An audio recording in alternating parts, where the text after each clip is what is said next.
ये अंदर भाव ले आना, मैं नाम तो जप करता हूं, भजन करता हूं, लेकिन भाग्यशाली ये लोग हैं जो सुख भोग रहे। ये सुख है सच्चे सुख के जो मूल है, वो नाम भगवान है, और वो तुम्हारी जिह्वा पे है। समझो ना, क्या तुम्हारे पास कमी हो सकती है? जब नाम है तुम्हारे पास तो क्या कमी हो सकती? लेकिन हम उनको चाहते, हमें अच्छा खाने को मिले, अच्छा पहनने को मिले, अच्छी परिस्थिति, अभी वर्तमान में अनुकूलता, 4 लोग प्रणाम करें, ये नाम का चमत्कार। ये कोई चमत्कार नहीं है। ये तो साधारण सुकृत से कोई पदाधिकारी बन जाता है तो बड़े बड़े उसको सल्यूट मारते हैं, हाथ जोड़ते हैं, बड़ी बड़ी व्यवस्था पीछे दौड़ रही। ये कोई खास बात है? ये स्वप्न है। सुकृतों के कारण थोड़े दिनों का स्वप्न है। इसके बाद अरे जो देवराजेंद्र के पद पर बैठा हुआ है वो भूखा अजगर बना हुआ पड़ा हुआ है जंगल में। जब महाराज युधिष्ठिर को फांसा तब वहां प्रश्न उत्तर में पता चला महाराज नहुस है। क्या समझते हो देवराजेंद्र का वैभव?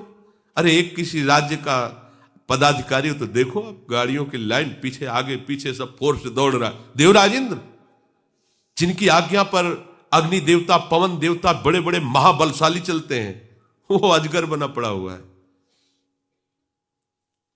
ये कोई भजन का फल है? भजन का फल है कोई फल फूल की चाह न रह जाए। राधा राधा राधा, चाह मिट गई, निरंतर नाम चल रहा, इससे बड़ा कोई लाभ नहीं। चाहे जितने जन्म लग जाएं, अब तो हमें ऐसी स्थिति प्राप्त करनी, हमें स्थिति की तरफ ध्यान देना है। देखो, एक प्रसंग में दिखाया कि अर्जुन जी के रोम रोम से भगवान नाम, तो स्वयं भगवान श्री कृष्ण उनके सर को अपनी गोद में लिए हुए, महादेव जी, ब्रह्मा जी उनकी परिक्रमा कर रहे हैं, अर्जुन जी की नाम चल रहा है। क्या दुर्लभ, आप नाम को समझिए। अरे देखो, प्रिया जो नाम जप रही, लाल जो नाम जप रहे, परस्पर प्रेम का स्वरूप, कितना नाम महामहिम है कि प्रिया लाल। और हम वो नाम गुरुदेव ने दिया, उसको बहुत हल्के से ले रहे, और जबकि नाम सुकृत धन अपनी जीवन, उन्होंने अपना जीवन दे दिया। अब हम सोच रहे राधा राधा कहने से हमें क्या मिला? अरे तेरे ऐसे भाग्य कहां थे कि तू राधा बोल पाता। ये तो वृंदावन की कृपा, रसिकों की कृपा, लाडली लाल की कृपा कि राधा बोल पा, यही सबसे बड़ा लाभ है। ये राधा तो हरि भी बोल रहे ना, हरि और हमारे बोलने में अंतर हो रहा है। हमें प्रीति नहीं, हमें मात तो नहीं, उनका जीवन है राधा। राधा नाम जीवन है। वही जीवन हमारा हो जाए, जैसे हरि को प्यारा है राधा नाम, वैसे मुझे प्यारा हो जाए, यही हमारी सिद्धि है। हमारा महत्व बन जाए कि राधा, अब हमें क्या चाहिए? हमारे पास तो राधा नाम है, हरि नाम है। साधक के मन में ऐसा महत्व, ऐसा भाव नहीं आ पाता। देखो अभी आप कितने स्वतंत्र हो गए, कितना आपके झंझटे मिट गए। जो प्रभु कर रहे हो वही आप कर रहे हो। जब लालजू की कोई बात होती है ना, तो प्रियाजू का रोम रोम पुलकित हो जाता है। प्रीतम की बात कोई भी, जब प्रियाजू की बात होती है तो लालजू को ऐसा लगता है कि शास्त्रों कानों से मैं अपनी प्यारी जू का नाम, प्यारी जू का रूप, प्यारी जू की महिमा। इसीलिए प्रायः रसिक जनों ने प्रिया रूप का वर्णन बहुत अधिक किया है, क्योंकि प्रभु आसक्त रहते हैं रसिकों को, क्योंकि प्रियाजू के अपनी गुण को सुनने में लालजू को कम अच्छा लगता है। जब प्रियाजू की कोई महिमा करता है तो एकदम ये, और हमको क्या करने को मिल रहा है? दोनों के रूप का गुणगान, दोनों के आप देखो तो आपको मिला क्या है? अब बोले इसका फल क्या मिलेगा? बुद्धि मारी गई। अरे फल का फल तो तुम्हें वर्तमान में मिल रहा है। तुम्हें कितना बड़ा सौभाग्य मिला है कि तुम्हें संसारी पुरुषों की बातें नहीं करने का, संसारी पुरुषों की चाटुकारिता करने का नहीं, तुम्हें प्रभु की बातें करने का अवसर मिला है, प्रभु के नाम जपने का अवसर। ये आप समझ नहीं पा रहे, इस कृपा को आप आदर नहीं दे पा रहे। जो भगवत चर्चा है, भगवान नाम है, ये आपको महाफल मिल चुका है। बस इसमें रति होनी है, इसमें महत्व होना, ऐसा महत्व हो जाए कि फिर और कुछ नहीं चाहिए। यही हमारे हृदय में महत्व भी पैदा कर देगा। पर ये मांग तो बंद करो ना कि राधा नाम का फल हो, कि हमके अमुक वस्तु मिल जाए, अमुक वे, ये कितनी घटिया बात है। अरे आप उनके आश्रित हो तो भरण पोषण करना उनकी जिम्मेवारी है, आपकी जिम्मेवारी नहीं। कैसे वो व्यवस्था करते हैं आप वो खुद देखो। वो गरीब आदमी है क्या कि हमारे लिए उनको किसी से सहयोग मांगना पड़ेगा? अरे भाई, ये जैसे पलक झपका, इसको कहा निमेष, इतने में अनंत ब्रह्मांडों की रचना हो गई। न सीमेंट की जरूरत पड़ी है, न मिस्त्री की जरूरत पड़ी, न लेबर की जरूरत पड़ी है। वो मालिक हमारे अगर हमको ऐसी गरीबी से या कष्ट से रख रहे, मांगने की जरूरत नहीं, क्योंकि हमको वो कुछ प्रदान करना चाहते हैं, स्थिति प्रदान करना चाहते हैं। इसीलिए चाहे जैसी परिस्थिति, सुखद या दुखद, महलों में रखे या झोपड़ी में बास दे, हमें इससे कोई मतलब, हम तो उनके आश्रित हैं। हमारा वर्तमान का समय भजनमय, और उस भजन का फल केवल भजन। इस सिद्धांत को समझ लो, झंझट खत्म हो जाएगी। आपने इतने दिन हो गए, अभी कोई लाभ, क्या लाभ चाहते हो? इससे बड़ा कोई लाभ है जो आपको मिला है? आप देखो, इसी में रति हो गई तो उसे सिद्ध पुरुष कहते हैं। इसी में गाढ़ भाव हो गया तो उसी लीला में प्रवेश हो जाओगे। समझो, इसका महत्व आपके हृदय में आना चाहिए। जो आपको मंत्र मिला है, जो नाम मिला है, जो उपासना मिली, जो धाम मिला है, जो कृपा मिली, इससे बढ़कर कुछ नहीं। आपके हृदय में ये जब बात बैठ जाएगी तो नाच पड़ोगे। कल एकदम चिंतन आ रहा था शाम के एकांत में, हरिराम व्यास जी कहते, हो मन वृंदावन को श्वान, वृंदावन का कुत्ता।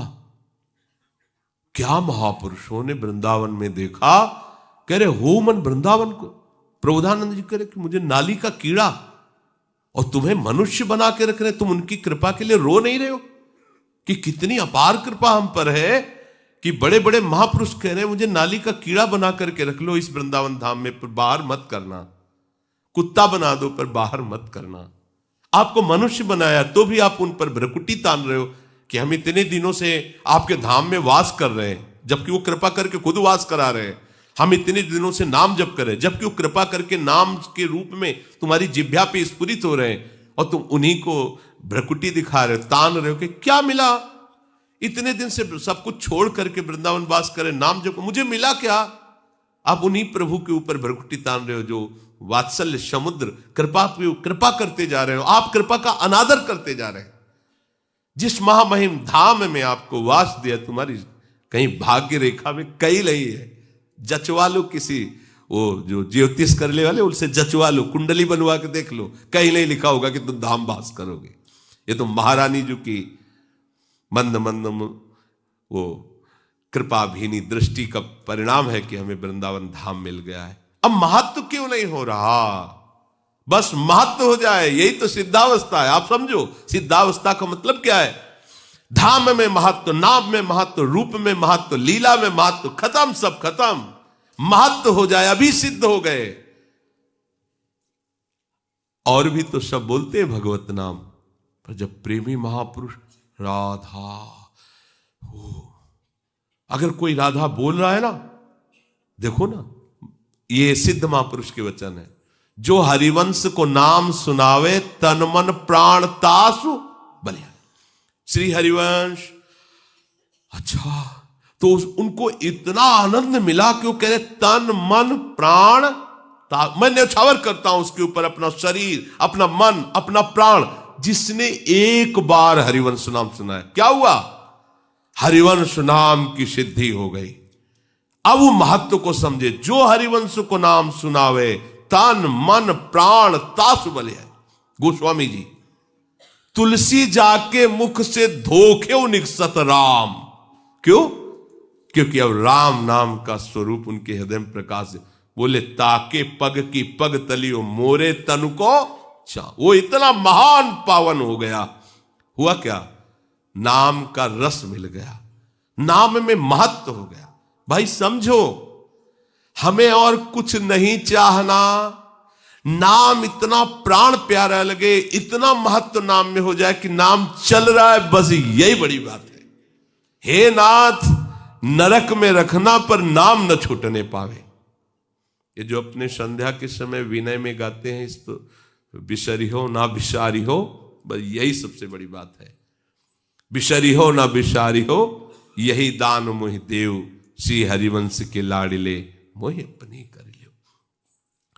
उपासक के मन में स्वाभाविक ऐसा विचार आना चाहिए कि हजारों नहीं, अनेकों जन्म हो गए विषयों के लिए, अनेकों जन्म खो दिए विषयों में, सब के सब बिल्कुल बेकार जन्म चले गए, कोई लाभ नहीं मिला। अनेकों बार स्वर्ग गया, अनेकों बार नरक गया, अनेकों बार मृत्युलोक में आया, सब बेकार गया। अब की बार बेकार नहीं जाने देंगे। राधा राधा ये बेकार नहीं जाने देगा। इस जन्म का सारा समय, सारी की सारी आयु, सारी की सारी सामर्थ्य केवल भजन में लगा देंगे, केवल भजन में। उसके लिए कुछ दुर्लभ नहीं, कुछ दुर्लभ नहीं। 5 वर्ष के बालक ने ठान लिया कि मैं ऐसा पद प्राप्त करूंगा कि मेरे पिता उत्तानपाद जिस सिंहासन में बैठे इनको भी ना मिला हो और इनके पिता को भी ना मिला हो। नहीं मिला। स्वयं भूमन को भी वो पद नहीं मिला। 5 वर्ष का बालक निष्ठा लेके निकला। देवर्षि नारद जी जैसे समर्थ गुरु मिले। कहां जा रहा है? मैं जानता हूं कि तुम अपने पिता के गोद पर बैठने को नहीं पाए हो, मां ने तुम्हें ऐसा, बच्चे हो अभी, तुम्हारी बुद्धि ऐसी हो सकती। चलो मैं अभी आदेश करूंगा, मेरे आदेश का पालन महाराज उत्तानपाद करेंगे, तुम्हें अभी उस सिंहासन का अधिकार प्राप्त हो जाएगा। अब तो और पक्का हो गया कि जिसकी प्राप्ति के लिए चला हूं केवल, तो जहां मुझे गोद में बैठने नहीं दिया जा रहा था उस सिंहासन में बैठे, क्योंकि देवर्षि नारद की आज्ञा का उल्लंघन कोई नहीं कर सकता, चाहे वो कंस हो, चाहे वो कोई महात्मा हो, कोई भी हो। दुष्ट से दुष्ट स्वभाव वाला भी झुककर देवर्षि नारद, ये ऐसे महात्मा है, कहीं भी किसी के भी दरबार में जाए सब जगह आदर, कोई इनका अनादर नहीं कर सकता। क्योंकि ऐसी बात करते थे उसको लगता था इनसे बड़ा हमारा हितैषी कोई है ही नहीं। ध्रुव जी को पता था कि ऐसे सामर्थ्यशाली महापुरुष हैं, मिथ्या का तो कहीं प्रवेश ही नहीं। अगर मेरे पिता से आदेश कर देंगे तो तुरंत सिंहासन मिल जाएगा। तो उनको सिंहासन की प्राप्ति का शब्द और दृढ़ कर दिया अपने मार्ग में। अभी तो चला हूं और मुझे वो राज सिंहासन जिसके कारण मैं निकाला गया, वो सिंहासन मुझे मिलने, अब तो छोड़ ही नहीं सकता। जिसके मार्ग में चलने पर यह मिल गया, उसकी प्राप्ति पे क्या होगा? भय दिखाया, बहुत से सिंह है, मच्छर है, सांप है, बिच्छी है, और दैत्य लोग भी घूमते हैं जो सीधे मनुष्य को खा जाते हैं, नरकाहार करने वाले। तुम ऐसे जंगल में जाकर कैसे भजन करो? गांव क्षत्रिय राजकुमार है, एक बार दृढ़ निश्चय किया तो प्राण चाहे निकल जाए, कदम पीछे नहीं जाएंगे। चेला पक्का, तत्काल गुरु मंत्र दे दिया, जाओ। 6 महीने में भगवान भाग के आए, भाग के अपनी प्राणवायु बंद कर दी, तो संपूर्ण ब्रह्मांड की प्राणवायु बंद हो गई। भागना पड़ा भगवान को, भाग के आए, जैसे मां भाग के अपने बच्चे के पास आती है। निहाल कर दिया। हमारी आयु, हमारा समय, हमारी सामर्थ्य भजन के लिए है। बहुत जन्म संसार के लिए दे, अब ये भजन के लिए, केवल भजन के लिए। कोई समस्या नहीं, कोई प्रश्न नहीं, कोई मांग नहीं। राधा राधा राधा, हमारे अंदर ये हो रहा है, उनके अंदर वो हो रहा है, वो ऐसा कर रहे हैं, हमें दुनिया से मतलब अब नहीं। राधा राधा राधा, क्या प्रश्न? साफ समाधान है। यही हमारा साधन, यही हमारी सिद्धि, यही हमारा साधन, यही हमारा साध्य। भजन ही हमारा जीवन है। तो अनिविड़ चेतसा, वो योगारूढ़ महापुरुष उस तत्व को जान लेता, उस वस्तु को प्राप्त कर लेता है। अपने आप को इस मार्ग में लाने के लिए जो तैयारी चाहिए, इस स्थिति के लिए, वो ये तैयारी है। किसी भी स्थिति में मुझे भजन नहीं छोड़ना, भजन के लिए भजन करना है। मेरी गति क्या होगी इस पर छोड़ दो, मेरी परिस्थिति क्या है इसको भी छोड़ दो, मेरा निर्वाह कैसे होगा इसको भी छोड़ दो, पता नहीं मैं चल पाऊं कि ना चल पाऊं ये भी छोड़ दो। वो बहुत समर्थ है, पकड़ करके ले चलेंगे आपको। अभी इन सब बातों का चिंतन न करके राधा राधा चिंतन करना है, नाम चिंतन करना है, मंत्र चिंतन करना है, अपने आराध्य देव के जस में डूबना है, उनकी सेवा में डूबना है। ये वर्तमान का समय ही हमारी सिद्धि है। साधक करते करते जब इसमें अनुराग को प्राप्त हो जाता है, उसे सिद्ध कहते हैं। वो बात आज ही आप अपने हृदय में रखो कि हम राधा बोल पा रहे हैं, ये हमारे लिए अहो भाग्य है। हम धाम में रह रहे हैं। ये कभी तुम्हारे पुलकन नहीं आती कि मैं धाम में वास कर रहा हूं। 10-5 दिन कोई तीर्थ यात्रा करके आता है तो पूरे गांव में, ओ चित्रकूट गए थे, ऐसा, ओ वहां गए थे विश्वनाथ जी के दर्शन। तुम विश्वनाथ जी जहां दर्शन करने आते हैं तुम वहां बैठे हुए, तुम्हारे हृदय में इस बात का फूलन नहीं हो रही, अहो भाग्य लाडली के घर में रह रहा हो। कैसे हो? अब हमारा क्या पूछना कैसे हो, महारानी जी के घर में रह रहे। भजन कैसा साधन बनता, श्री जी जाले, अब हम तो श्री जी के दरबार में पड़े रहते, श्री जी के घर में रह रहे, श्री जी के घर में रह रहे। अभी कोई संशय तुम्हें? कहां जाना है? कहीं नहीं जाना, शरीर छूटना, यहीं रहना है, यहीं रहना है, हमें कहीं नहीं जाना। बोले मर के अपने नियत स्थान पे जाना, हमें तो कहीं नहीं जाना। जीवित राधा केल कुंज और शरीर छूटने के बाद राधा केल कुंज। जीवित हम सेवा में है, शरीर छूटने के बाद सेवा में है। जीवित उनका जसगार है, शरीर छूटने के बाद उनका जसगार है। तो जो अभी कर रहे हैं वही हमें वही करना है, क्या करना है? ताल मृदंग उपंग बजावत प्रफुल्लित हो सके सारी, बीन बेण नूपुर ठुमकर खग मृग दशा महा आनंद है, जिससे या महानंद हो महान। तो वहां यहां दोनों मिट गए, भाई यही है हमारे लिए, वहां नहीं है, वहां जाला है, नहीं जाला, नहीं जाला।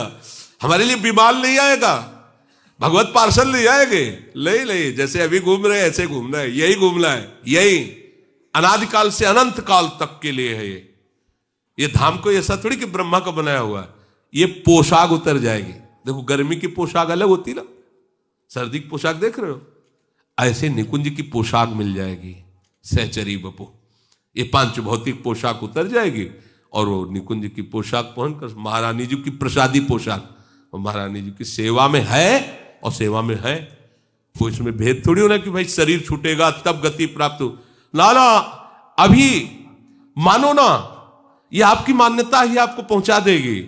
हम कहा तो ये पोशाक कहीं बाजार में नहीं मिलती और ब्रह्मा जी के यहां नहीं बनती, ब्रह्मा के पूरे प्रपंच में ये पोशाक नहीं बनती, इसकी कीमत कोई नहीं दे सकता, है ही नहीं। तो कहां मिलती? बोले कृपा से मिलती है। तो भैया कृपा से घर आ गए तो पोशाक भी पहना दी जाएगी। व्यास सुवन प्रसाद देह मानसी गढ़े चित, हृदय में सहचरी भाव कुछ दुर्लभ नहीं। अभी कल जब आप गान करते हुए आ रहे थे तो उसमें लिखा था, ध्रुवदास जी कह रहे मेरी सामर्थ्य कहा कि मैं वर्णन कर सकूं, लाडली लाल की शक्ति मुझसे सब करवा रही। ये लाडली लाल की सामर्थ्य हमको सहचरी स्वरूप देगी। हमारी सामर्थ्य कहा कि हम सहचरी भाव, हम निकुंज में प्रवेश कर पावे, जहां ये नारदाजी सुकैरगम्यम, वहां मेरा प्रवेश नहीं, ये मेरे प्रियाजू की कृपा से हो जाए। और है वो कृपा भरपूर है, नाच पड़ोगे उसको अभी स्वीकार। बस हमें यही कमी हो रही है, ये रोना स्वभाव जो ना, रोना प्रियाजू के लिए नहीं, बेखमंगा स्वभाव, इसी में परेशान हम हो रहे हैं। अरे बादशाह लाडली जी के चरणों की रज का आश्रय, अब क्या चिंता? बोले आपको चिंता नहीं होगी तो क्यों? हम ब्रह्मा के बनाए हुए नहीं क्या? तुम ब्रह्मा के बनाए हुए नहीं हो क्या? राधा नाम पर विश्वास करो, पकड़ लो, आज आ भी नाचो। दो महात्मा भजन कर रहे थे, एक बरगद के नीचे, एक पीपर के नीचे। नारद जी वहां से निकले तो बरगद वाले ने प्रणाम किया और पीपर वाले ने भी आके प्रणाम। बोले आप तो बैकुंठनाथ के पास जाते आते रहते हो, घर जैसा है वहां नारद जी के लिए, तो आप पूछना कि हम पीपल के नीचे भजन करते हैं, ये बरगद के नीचे, भगवत प्राप्ति कब होगी, हमें कब भगवान दर्शन देंगे? बोले अवश्य पूछेंगे।